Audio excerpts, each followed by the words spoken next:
এই দেশে এখন এখন মানে কোনো নিরাপত্তা পাওয়া যাচ্ছে না।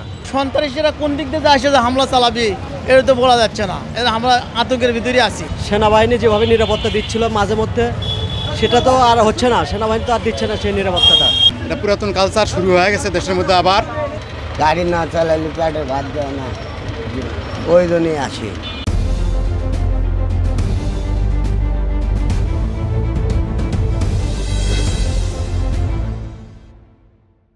আমরা সবাই আতঙ্কে আছি, মানে যে অবস্থা শুরু হয়েছে ভাই, এটা আসলে একটা ভয়ের বিষয়।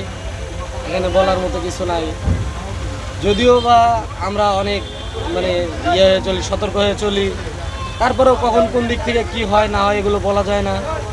তারপরেও আমি বলি যে এগুলো আইনের আওতায় নিয়ে আসা উচিত এদেরকে।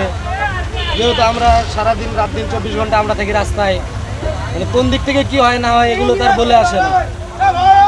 এই বিষয়গুলো নিয়ে এখন আমরা চাই এগুলো আইনানুগ ব্যবস্থা নেওয়া উচিত। আইন বিষয়ে এগুলো ভালো নেওয়া উচিত, এর একটা পদক্ষেপ নেওয়া উচিত।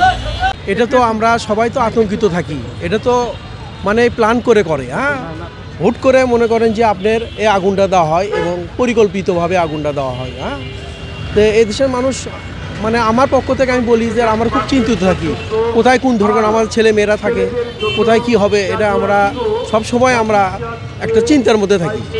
কারণ আমাদের বাচ্চারাও আমাদের স্কুলে পড়াশোনা করে, আমরা পথঘাটে চলাফেরা করি, কোথায় কী মানে এটা আমরা মানে সে আমার পরিবারও আমাদের সবসময় দুশ্চিন্তার মধ্যে থাকে যে কখন কি হবে।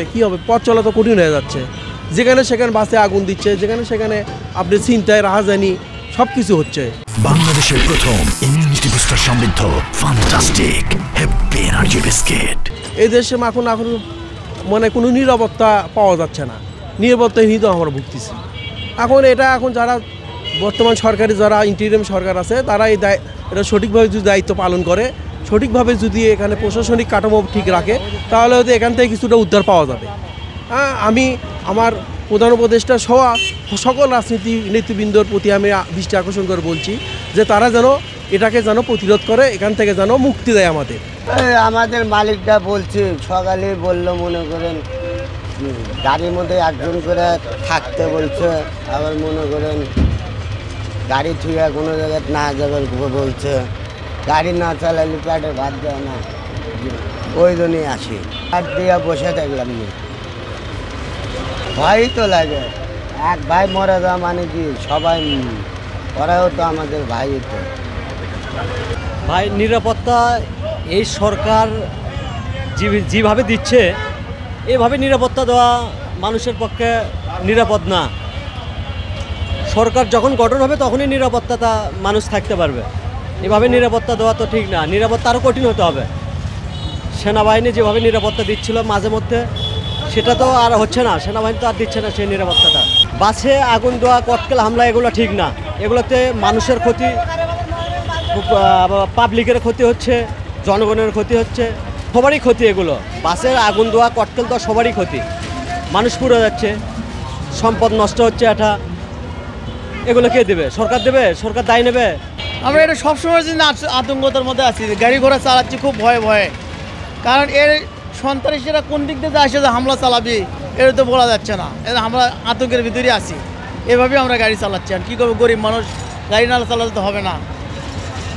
এখন এই দায়ভার এখন সরকার নিবে না কে নিবে? আমার বিশেষ একটা ইলেকশন, ভালোভাবে একটা ইলেকশন হলে পরে মনে হয় এগুলো থাকবি না। এটা দেশের মানুষ উদ্বিগ্ন বাবা।